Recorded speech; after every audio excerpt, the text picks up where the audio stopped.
السلام علیکم ورحمۃ اللہ وبرکاتہ۔ ناظرین کرام، امید ہے آپ تمام حضرات خیریت سے ہوں گے۔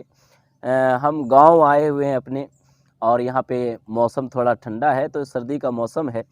ہمارے برادر گرامی جناب حافظ عبدالرحیم صاحب ہمارے ساتھ ہیں، ضیائی سینٹر کے آنر۔ ماشاءاللہ ان کا بہترین چینل ہے اور شاندار کنٹینٹ ان کے چینل پہ رہتا ہے۔ آج حضور سیدنا غوث پاک رضی اللہ تعالیٰ عنہ کی مبارک زندگی کے کچھ واقعات آپ کے سامنے ہم پیش کرنا چاہتے ہیں جناب حافظ عبدالرحیم صاحب کی موجودگی میں، اور انشاءاللہ یہ تصدیق کریں گے ہماری باتوں کی۔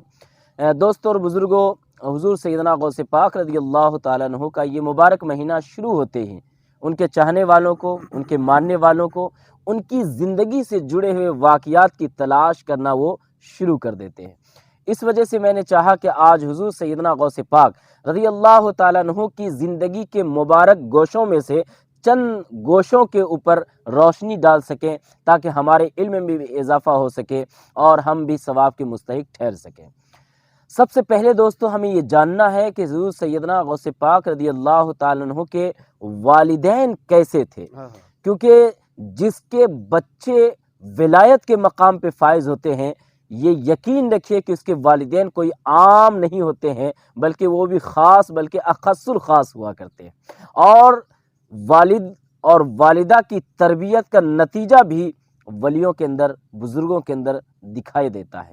حضور سیدنا غوث پاک رضی اللہ تعالی عنہ کے والد گرامی حضرت سیدنا ابو موسیٰ جنگی دوست، ابو موسیٰ صالح جنگی دوست رحمۃ اللہ تعالی علیہ، ان کے والد گرامی ایک مرتبہ ایک دریا کے پاس سے جا رہے تھے، تو انہوں نے دیکھا، بڑا مشہور و معروف واقعہ ہے حافظ صاحب، کہ دریا کے پاس سے جا رہے تھے، لیکن سننے والے جو ہے نا، ان کے چاہنے والوں کو ہر بار نیا لگتا ہے۔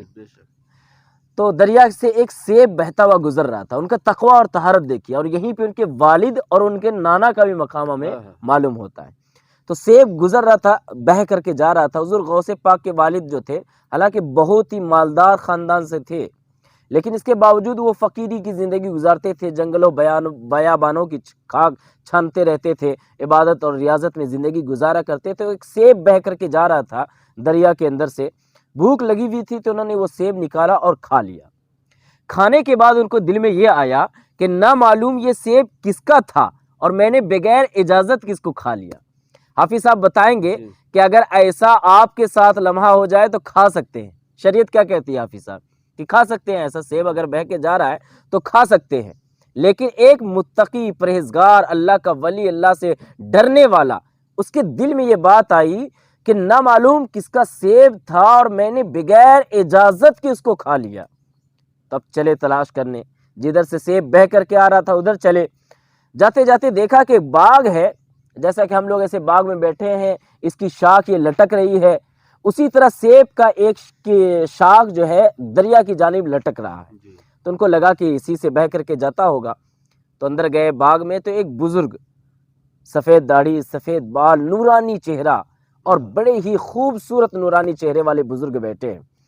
کہا کہ حضور، آپ کے باغ کا میں نے ایک سیب کھا لیا ہے جو بہہ کر کے جا رہا تھا، تو آپ مجھے معاف کر دیجئے۔ انہوں نے اپنا سر اٹھا کے دیکھا، کہا کہ یہ کون بندہ ہے، یہ کوئی عام تو ہو نہیں سکتا جو ایک سیب، بہتے سیب کے کھانے کے اوپر معافی مانگنے کے لیے آیا۔ تو وہ بھی بزرگ تھے، ولی شناست، ولی کو ولی پہچانتے ہیں۔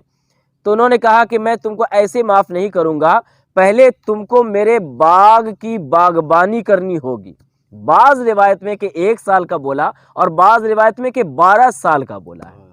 بہر کہ 1 سال کا بھی ہو دوستو، تو ہم میں سے، آپ میں سے کوئی ہوتا تو الٹے پاؤں بھاگ جاتا، لیکن غوث پاک کے والد محترم نے قبول کر لیا اور باغ کی دیکھ ریکھ کرنا شروع کر دیا۔ اور وہ جو بزرگ تھے وہ واپس چلے گئے، اور 1 سال تک واپس نہیں آئے اپنے باغ میں۔ 1 سال کے بعد جب آئے تو باغ ہرا بھرا تھا اور ہریالی تھی، سیب اور دوسرے پھل وغیرہ بڑے شاندار انداز میں لگے ہوئے تھے، کیونکہ اس کو سینچا گیا تھا تسبیح پڑھتے ہوئے، اس کو سینچا گیا تھا اللہ کا نام لیتے ہوئے، اس کو سینچا گیا تھا اللہ کی تسبیح پڑھتے ہوئے۔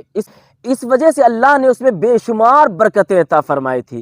حضور سیدنا غوث پاک رضی اللہ تعالیٰ عنہ کے والد جب 1 سال خدمت کر چکے تو وہ بزرگ آئے، اور آنے کے بعد باغ کو دیکھا تو کہا کہ حضرت سیدنا غوث پاک کے والد محترم نے پوچھا کہ اب تو ہمیں معاف کر دیجئے، تو انہوں نے کہا کہ بیٹے اب بھی تمہیں معاف نہیں کروں گا، میری ایک اور شرط ہے، اگر وہ مان لو گے تو ہم تمہیں معاف کر دیں گے۔ اللہ اکبر۔ تو دوستو انہوں نے کہا کہ میری ایک بیٹی ہے، تمہیں اس سے نکاح کرنا ہوگا۔ بات یہاں تک تو ٹھیک تھی، لیکن اس بزرگ نے کہا کہ میری بیٹی وہ آنکھ سے دیکھ نہیں سکتی ہے، زبان سے بول نہیں سکتی ہے، کان سے سن نہیں سکتی ہے، ہاتھ اور پاؤں سے بھی معذور ہے۔ دوستو ذرا دل پہ ہاتھ رکھ کے بتانا، کیا ہم میں سے کوئی وہاں پہ کھڑا ہو سکتا تھا؟ الٹے پاؤں بھاگ جاتا۔ ایسے 1 سال تو باغبانی کر لینا آسان ہے، یا 12 سال باغبانی کر دینا بھی آسان ہے، لیکن کسی بالکل معذور لڑکی سے نکاح کرنا یہ بہت بڑے دل اور جگر کی بات ہے۔ لیکن اللہ والے ہوتے ہیں، ان کے دل میں رب کا خوف ہوتا ہے، اللہ کا ڈر ہوتا ہے۔ حضور سیدنا غوث پاک کے والد محترم نے اس کو مان لیا، قبول کر لیا۔ اللہ اکبر۔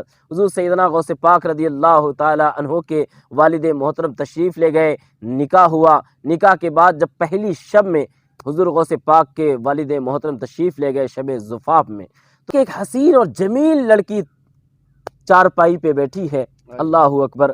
تو دوستو اور بزرگوں، حضور سیدنا غوث پاک کے والد گرامی الٹے پاؤں واپس چلے گئے گھر کے باہر، اور حضور غوث پاک کے جو نانا ہے حضرت سیدنا عبداللہ صومعی رحمۃ اللہ تعالی علیہ، ان کے پاس گئے اور کہا کہ حضور آپ نے کہا تھا کہ لڑکی معذور ہے، لیکن وہ تو صحیح سلامت ہے اور نہایت حسین و جمیل ہے۔ تو حضور سیدنا عبداللہ صومعی رحمۃ اللہ تعالی علیہ نے کہا کہ بیٹے، میری بیٹی نے کبھی بچپن سے آج تک کسی غیر محرم کے اوپر نگاہ نہیں ڈالی ہے۔ اللہ اکبر۔ کبھی کسی اپنی زبان سے کسی کو تکلیف نہیں پہنچائی ہے، اپنے ہاتھ اور پاؤں کے ذریعہ سے گناہ کی جانب چل کر کے نہیں گئی ہے۔ غرض یہ کہ بچپن سے لے کے آج تک میری بیٹی نے شریعت کے خلاف کوئی کام انجام نہیں دیا ہے۔ اللہ اکبر۔ قرآن کی تلاوت زبان پہ ہے، اللہ اکبر، نبی پاک کی حدیث زبان پہ ہے، رسول اللہ کا ذکر زبان پہ ہے۔ خدا اور رسول کے ماننے والے نے رات دن اللہ کے ذکر میں، اللہ کی یاد میں گزارا ہے۔ میرے دوستو، ایسے باپ اور ایسی ماں جب ہوتی ہے تو بچہ غوث اعظم کہلاتا ہے، غوث پاک کہلاتا ہے، پیران پیر کہلاتا ہے۔ جب ایسا خاندان ملتا ہے تو دنیا ان کو ولیوں کا سردار ماننے کے لیے تیار ہو جاتی ہے۔